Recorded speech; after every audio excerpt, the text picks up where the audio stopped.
O Senhor esteja conosco. Ele está no meio de nós. Proclamação do Evangelho de Jesus Cristo segundo Lucas. Glória a vós, Senhor. Naquele tempo, o anjo Gabriel foi enviado por Deus a uma cidade da Galileia chamada Nazaré, a uma virgem prometida em casamento a um homem chamado José. Ele era descendente de Davi e o nome da virgem era Maria. O anjo entrou onde ela estava e disse: Alegra-te, cheia de graça, o Senhor está contigo. Maria ficou perturbada com essas palavras e começou a pensar qual seria o significado da saudação. O anjo então disse-lhe: Não tenhas medo, Maria, porque encontraste graça diante de Deus. Eis que conceberás e darás à luz um filho, a quem porás o nome de Jesus. Ele será grande, será chamado Filho do Altíssimo, e o Senhor Deus lhe dará o trono de seu pai Davi. Ele reinará para sempre sobre os descendentes de Jacó, e o seu reino não terá fim. Maria perguntou ao anjo: Como acontecerá isso, se não conheço homem algum? O anjo respondeu: O Espírito virá sobre ti, e o poder do Altíssimo te cobrirá com sua sombra. Por isso, o menino que vai nascer será chamado Santo, Filho de Deus. Também Isabel, tua parenta, concebeu um filho na velhice. Este já é o 6º mês daquela que era considerada estéril, porque para Deus nada é impossível. Maria então disse: Eis aqui a serva do Senhor, faça-se em mim segundo a tua palavra. E o anjo retirou-se.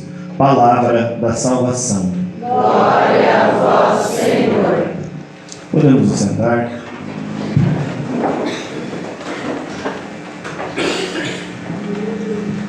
Boa noite a todos. Boa noite. Quero só me apresentar para vocês, para quem não me conhece. Meu nome é Fábio. Eu estive já aqui ano passado, na novena de Nossa Senhora também Aparecida. E com muita alegria que retorno, né, esse ano para poder estar partilhando com vocês a Palavra de Deus. Nesse mais um dia nosso de novena em que nós estamos aqui. E hoje, de maneira especial, nós estamos celebrando hoje na igreja uma festa mariana. Alguém sabe qual festa mariana é hoje? Nossa Senhora do Rosário. Isso, Nossa Senhora do Rosário. E por isso que nós temos esse evangelho, né? Esse evangelho que fala sobre a anunciação do anjo à Virgem Maria. Por isso que nós tivemos no Salmo falando sobre o canto do Magnífica de Maria. O Salmo responsorial de hoje é Lucas 1, né? O canto de Maria: O Senhor fez em mim maravilhas, santo é seu nome. Tivemos hoje na primeira leitura aqui que nós ouvimos Atos dos Apóstolos, capítulo 1, que fala que Maria estava presente com os discípulos em Pentecostes, rezando junto com eles. Mas de maneira especial, meus irmãos, antes de adentrarmos nesse evangelho, né, que nós vamos meditar um pouquinho, eu quero colocar e comentar com vocês alguma coisa sobre essa festividade do dia de hoje, que é a Nossa Senhora do Santo Rosário. Porque em uma das aparições marianas mais conhecidas da história, são as aparições de Fátima, de Nossa Senhora de Fátima, que tem os 3 pastorinhos, né? Que quanta gente já deu nome para os seus filhos por causa dos pastorinhos de Fátima, né? Lúcia, hoje São Francisco Marto e Santa Jacinta Marto. Lúcia, Francisco e Jacinta, né? Que viram Nossa Senhora, que durante aquelas aparições que começou em 13 de maio e foi até 13 de outubro, né? Eles viam Nossa Senhora, tiveram tantas perseguições, e Nossa Senhora se apresentou aos pastorinhos como a Virgem do Santo Rosário. Como disse Maria, né? Sou a Virgem Maria do Santo Rosário. Mas como que começou a questão da história do Rosário, né? Essa oração, vamos dizer assim, repetitiva, que muitas vezes nós fazemos, e muita gente de vez em quando acusa, fala assim: por que rezar, né, desse jeito? Essa história do Rosário, meus irmãos, ela começou no ano, para ser mais exato, assim, ela iniciou no ano de 1214. 1214, com um santo da igreja hoje chamado São Domingos de Gusmão. Se alguém já ouviu falar dele. São Domingos de Gusmão, ele foi fundador da Ordem dos Pregadores, né, ou dos Frades dominicanos. A cidade dele era Toulouse, na França. E uma vez, ele vendo uma heresia que vendo que os homens estavam se perdendo no pecado, os homens e as mulheres do seu tempo, e tinha uma heresia que estava crescendo na Europa de forma assustadora, que era a heresia dos albigenses. Eu acho que foi uma das piores heresias, se não a pior, que teve na história da igreja. Ele resolveu fazer um jejum. Ele ficou 3 dias e 3 noites sem comer, sem beber, sem dormir, durante 3 dias e 3 noites. E no terceiro dia, quando ele já estava lá bem enfraquecido, ele fazia várias penitências, fazia inclusive, né, macerando o seu corpo, ou seja, fazendo o seu corpo sofrer. Então ele passou esse tempo, quando ele estava assim meio desfalecido, já quase meio morto, Nossa Senhora apareceu para ele. E Nossa Senhora, ela disse dessa forma, que eu vou pegar aqui a leitura para não perder nada, porque eu acho muito bonita essa passagem. Nossa Senhora disse para São Domingos assim: sabes tu, meu querido Domingos, de que arma se serviu a Santíssima Trindade para reformar o mundo? Aí ele vai responder, São Domingos: ó Senhora, respondeu ele, vós sabeis melhor que eu, porque depois de vosso Filho Jesus Cristo, fostes o principal instrumento de nossa salvação.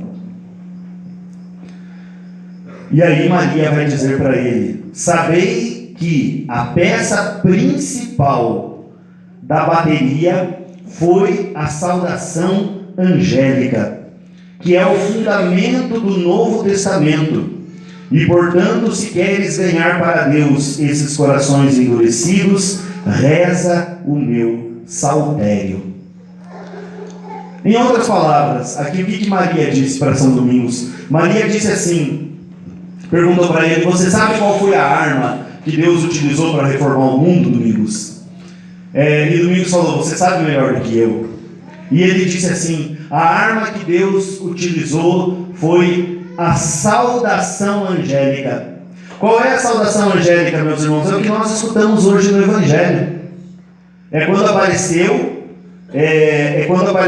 o anjo para Maria e disse para Maria: ave cheia de graça, o Senhor é contigo. Isso é a saudação angélica. E isso era a Ave Maria no começo, quando se rezava a Ave Maria. Só se rezava isso: ave cheia de graça, o Senhor é contigo. Ave cheia de graça, o Senhor é contigo. Que nós rezamos: Ave Maria, cheia de graça, o Senhor é convosco. É a mesma coisa. Depois que se acrescentou a saudação de Isabel, né, dizendo: bendita és tu entre as mulheres, e bendito é o fruto do vosso ventre, Jesus. E aí Jesus fica bem no meio da oração. E aí nós temos no final a parte da igreja, né, a intercessão da igreja, que diz, né, Santa Maria, Mãe de Deus, rogai por nós pecadores. A petição, nós fazemos um pedido a Maria. Mas no início era só isso: ave cheia de graça, o Senhor é contigo. E veja o que Maria disse para São Domingos de Gusmão. Foi essa saudação. Essa saudação, ela foi a base, ela foi basicamente a questão da pedra que deu origem ao Novo Testamento. O Novo Testamento ele nasceu sob essas palavras. E nós sabemos que o Novo Testamento, como uma nova aliança de Deus com o seu povo, o Novo Testamento ele veio para a nossa salvação. É ali que Jesus se revela. É ali que nós temos a salvação por meio de Cristo. Então veio pelo Novo Testamento. E Nossa Senhora vai ainda dizer assim nos domingos isso: se queres ganhar para Deus esses corações endurecidos, reza o meu saltério. O que é saltério? É o meu salmo. Qual é o salmo? Ave, cheia de graça, o Senhor é contigo. Esse é o saltério da Virgem Maria. Na igreja medieval, meus irmãos, antes, os monges, eles rezavam os 150 salmos que tem na Bíblia, todo dia. As pessoas que sabiam ler. Era muito difícil alguém decorar os 150 salmos. Mas eles procuravam rezar na igreja primitiva, na igreja medieval, rezar os 150 salmos que tem na Bíblia. Como a maior parte do povo daquela época era um povo que não sabia ler, não sabia escrever, não tinha acesso à palavra de Deus, ficava praticamente impossível para o povo mais simples rezar o saltério, rezar os salmos. Então o que as pessoas começaram a fazer? Elas começaram a rezar o saltério da Virgem Maria, que é o Santo Rosário, que é o terço, o rosário. Em vez de rezar os 150 salmos, rezavam 150 Ave Marias. É aí que nós vamos ter origem à oração e recitação do Santo Rosário. E o rosário vem isso. A palavra rosário, ela significa como se fosse uma coroa de rosas, um buquê de rosas que nós oferecemos para Maria. Hoje, nós rezando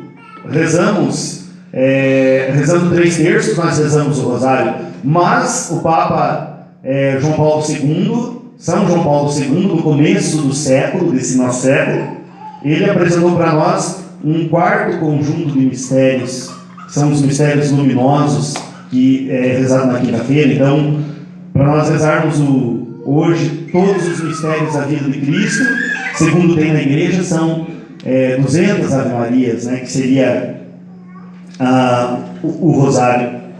Mas quando São Domingos de Gusmão, voltando aqui para São Domingos de Gusmão, quando ele entrou na Catedral de Toulouse e reuniu para falar aos fiéis, os sinos começaram a tocar sozinho. Não tinha ninguém tocando sino. Eram os anjos tocando sino para aquilo que São Domingos estava falando. E começou a pregação, e junto com a pregação teve uma espantosa tormenta. Houve um tremor de terra, o sol se velou, ou seja, se escondeu. Ouviram-se terríveis trovões e o céu iluminou-se de relâmpagos. Uma imagem de Nossa Senhora levantou 3 vezes o braço para pedir a Deus justiça para aqueles que não se arrependessem e recorressem à sua proteção. São Domingos, perante tal fenômeno, orou das orações do Santo Rosário e, por fim, cessou a tormenta. Então ele continuou sua pregação e se percebeu que naquela cidade, em pouco tempo, muitas pessoas se converteram. Muitas pessoas se converteram. E um dos grandes problemas assim que São Domingos de Gusmão enfrentou na época, meus irmãos, foi a questão do que estava ocorrendo na época. Era uma heresia, chamada heresia albigense. Albigense porque é de uma cidade chamada Albi, que fica na França. E essa doutrina, ela começou a se espalhar na igreja, inclusive em alguns bispos. O que é uma heresia? Uma heresia é você ensinar dentro da igreja uma coisa errada sobre o cristianismo. Se ensina dentro da igreja algo errado sobre o cristianismo. Hoje nós temos, infelizmente, ainda temos em nosso meio coisas assim, quando a gente ouve pessoas dizer que dentro da igreja que Jesus não fez milagres, que Jesus não realizou curas, que a Eucaristia é só um símbolo, não é real. Isso tudo é heresia, meus irmãos. Isso tudo é heresia, não é assim que a doutrina da igreja nos ensina. E essa teoria albigência, ela tinha várias coisas assim terríveis. Por exemplo, eles recusavam totalmente o Antigo Testamento. O Antigo Testamento recusavam todas as histórias de Moisés, Elias, José do Egito, Abraão, o rei Davi, os Salmos, rejeitavam tudo. Então aqui já tinha uma heresia terrível. Outra parte, eles acreditavam em 2 deuses. Veja, nós acreditamos em um Deus só, que é o Deus Pai, Filho e Espírito Santo, Santíssima Trindade. Eles acreditavam em dois deuses, que tinha um Deus bom, que era o Deus que criou o mundo dos espíritos, e tinha um Deus mau, que era o Deus que criou as coisas carnais, o nosso corpo. Então o nosso corpo, ele era uma coisa criada pelo Deus mau, segundo os albigenses. Nós sabemos que não é assim. Nosso corpo é templo do Espírito Santo de São Paulo. Nosso corpo é sagrado, foi criado por Deus. E eles acreditavam em várias outras coisas que são contra a fé católica. Por exemplo, negavam o inferno, os albigenses, já lá em 1200 e pouco. Veja, não é uma coisa do nosso mundo de hoje só, que as pessoas falam, o inferno não existe, né? E se o inferno existe, ele está vazio. Tem um determinado erro aí, né? E a diabada está onde, né? Se o inferno está vazio, não está vazio. Quando perguntaram para Jesus, né, quem pode se salvar, né, Jesus ele fala da porta estreita e diz que largo é o caminho que leva à perdição e muitos por aí entram. Jesus não respondeu o número, mas eu entendi que infelizmente muitas almas se perdem. Então eles negavam a existência do inferno. E também, se não tem inferno, né, meus irmãos, vamos dizer a verdade, se o inferno não existisse, a gente não tinha nem pelo que está aqui na igreja hoje, porque a gente está lutando pela nossa salvação. Eles também acreditavam na reencarnação, que a alma voltava ao corpo, que é condenado também pelo cristianismo, né? O cristianismo não fala de reencarnação, ele fala de ressurreição, é totalmente diferente. Se a reencarnação for verdadeira, se Jesus Cristo, no caso, não pode, se Jesus Cristo, se a reencarnação ela fosse verdadeira, que a gente se purifica através de sucessivas reencarnações, então o sacrifício de Cristo na cruz não serviu para nada. Porque a gente se salva pelo sacrifício de Cristo na cruz, e não por um ciclo de reencarnações. E eles traziam também um só sacramento que eles achavam que existia, que era o consolamento. Era o nome do sacramento, que daí uma pessoa, quando você aperfeiçoava demais na fé, ficava muito perfeito, e daí só essa pessoa podia perdoar os pecados. Também é outra heresia, porque dentro da nossa igreja nós acreditamos que quem pode perdoar o pecado é Deus, através do sacerdote no sacramento da confissão. Não vou entrar muito nesses detalhes aqui. Mas eles diziam também que Jesus não era filho de Deus encarnado, e eles também acreditavam numa salvação através do conhecimento direto de Deus, que é algo chamado gnose. Mas assim, todas essas coisas que eles acreditavam, no caso, São Domingos de Gusmão ele partiu. Então ele partiu ensinando as pessoas a rezarem: Ave cheia de graça, o Senhor é contigo. Essas palavras foi a arma que a Santíssima Trindade usou para mudar o mundo. Isso é a base do Novo Testamento. Foi por essas palavras que a salvação entrou no mundo. Então seriam por essas palavras que Deus mudaria o mundo. Por isso a importância da oração da Ave Maria, meus irmãos. A importância da oração, de se rezar a Ave Maria, de se rezar o Rosário, de se rezar o Terço. Nossa Senhora, quando apareceu em Fátima em 1917, sob esse mesmo título, Nossa Senhora do Rosário, Nossa Senhora ela vai dizer assim, que rezem o Rosário, façam jejum, façam penitências, né, para que os erros da Rússia não se espalhem pelo mundo. Ou seja, para que os pecadores se convertam. E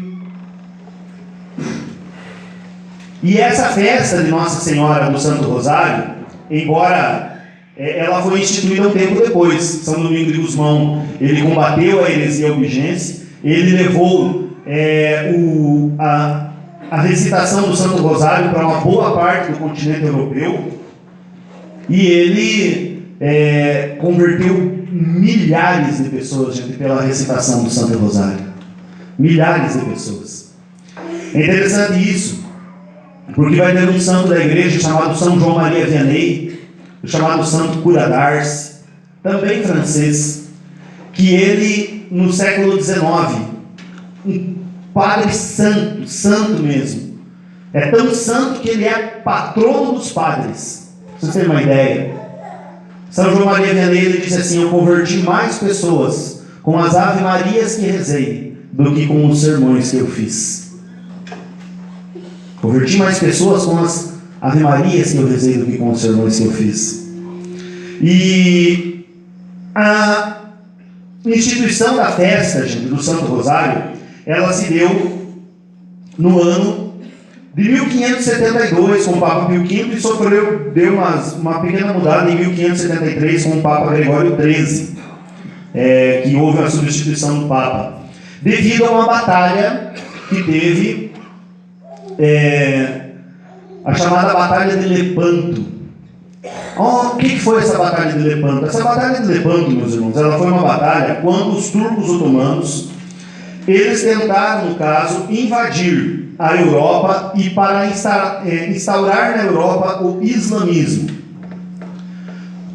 O islamismo, o que é, meus irmãos? O islamismo ele é uma religião em que se venera um Deus chamado Alá, que tem um único profeta chamado Maomé, e que essa religião eles pregam, de uma certa forma, entre eles pregam a caridade. Mas para aqueles que não são islâmicos, não tem caridade, tá? Não tem amor. E isso eu conferi lendo o livro sagrado deles. Eu li umas partes do Alcorão e vi isso lá de forma clara, né, que assim, o tratamento que é dado para um infiel, qual que deve ser? Deve ser a morte. Quem que é infiel para eles? Todos que não são muçulmanos, ou seja, todos nós aqui. E o que aconteceu? Aconteceu que o exército otomano que vinha em direção à Europa era um exército muito grande. Era um exército muito forte. E o Papa convocou juntamente com algumas outras pessoas da época, eles convocaram algo que eles chamaram de Liga Santa. O que seria a Liga Santa? Seriam cristãos que iriam combater contra esse exército muçulmano que estava vindo para a Europa para acabar com o cristianismo e colocar na Europa a religião islâmica. E, gente, basicamente foi o mesmo exército que tinha tomado um tempo atrás uma cidade chamada Constantinopla. E eles chegaram até Lepanto. E o Papa, o que o Papa fez? O Papa, ele pediu assim, ele fez questão, gente, que todos os soldados que estivessem nessa batalha fizessem jejum e oração. Nós sabemos que o jejum, meus irmãos, é uma arma poderosa, uma arma espiritual poderosa. Uma vez os discípulos de Jesus falaram assim para Jesus, trouxeram um endemoniado para os discípulos, uma pessoa que estava possessa de um espírito demoníaco, e os discípulos não conseguiram libertar. Aí pegaram e levaram até Jesus. E Jesus expulsou o demônio. Aí os discípulos falaram, por que nós não conseguimos? E daí Jesus falou assim, que alguns demônios só saem através da oração e do jejum. Então, jejum e oração, o Papa pediu para os soldados. Além de que eles se confessassem e se comungassem. Ou seja, acesso a 2 sacramentos, confissão, comunhão, jejum, oração, e dentro de cada navio tinha um padre para administrar esses sacramentos dos navios cristãos. E, gente, de forma milagrosa, os cristãos venceram e impediram essa invasão turca. Lá em Roma, muitos fiéis estavam fazendo procissão na Praça de São Pedro, rezando o Santo Rosário. E o Papa ele teve uma revelação quando terminou a guerra. O Papa não estava na guerra, o Papa estava lá em Roma. Mas quando terminou a guerra, que estava a centenas de quilômetros do Papa, o Papa Pio V, ele se levantou e disse que deveriam parar a reunião e dar graças a Deus, porque a batalha havia sido vencida pelos cristãos. Ninguém tinha falado isso para o Papa. Foi uma revelação divina. E a partir daí se iniciou essa festa que nós temos hoje, que é a festa do Santo Rosário. Meus irmãos, nós temos uma arma poderosa, né? Eu vim aqui com a minha dezeninha, né? Você não sai rezando quando estou de carro. Nós temos uma arma poderosa. Sabe como o Padre Pio chamava o rosário? Ele chamava de arma. Minha arma. E um demônio, eu gosto muito de ler livro de padres que fazem exorcismos, padres exorcistas. Num depoimento do demônio, o demônio forçado a falar em nome de Jesus, ele forçado a falar, ele disse que se os cristãos soubessem a força que tem o Santo Rosário, se eles rezassem, eles destruiriam o inferno. Nós seríamos destruídos. Então, meus irmãos, você tem uma arma poderosa. Se você quer alcançar graças, se você quer alcançar bênçãos, se você quer alcançar aquilo que talvez pareça hoje impossível, saiba que o Santo Rosário, ele é poderoso. Poderoso. O Santo Rosário protege nossa família, protege nossa casa, nos protege de tudo. Não é só das coisas materiais, mas principalmente das coisas espirituais. Quantos santos que se fortaleceram, se formaram pelo Santo Rosário? Então, meu irmão, é o saltério dos pobres, graças a Deus, né? Isso aqui é o saltério dos pobres, é a coroa de rosas que nós damos para Nossa Senhora. Eu sei que vocês querem agradar Maria Santíssima, eu sei que nós queremos também, eu também quero, porque é minha mãe. Tenho um amor muito grande por Maria, amo muito Maria, peço sempre a proteção de Maria. Mas você quer agradar mesmo a mãe? Tente rezar, bem rezado, essa oração. Ela é muito poderosa, ela nos defende, ela nos liberta, ela nos cura. Alcançamos graças por meio delas e alcançamos a salvação também por meio dela. Eu acho que não tem nada mais importante na nossa vida do que nós buscarmos a salvação da nossa alma. Mas então, meus irmãos, que nós possamos juntos, né, nessa preparação que estamos fazendo para esse dia maravilhoso que teremos no Brasil agora, né, essa semana, dia 12 de outubro, que nos preparemos agradando a Virgem Maria com a recitação do Santo Terço, para quem pode, do Santo Terço, pelo menos do Santo Terço, do Santo Rosário, para quem pode. Amém? Amém. Glória ao Pai, ao Filho e ao Espírito Santo. Como era no princípio, agora e sempre,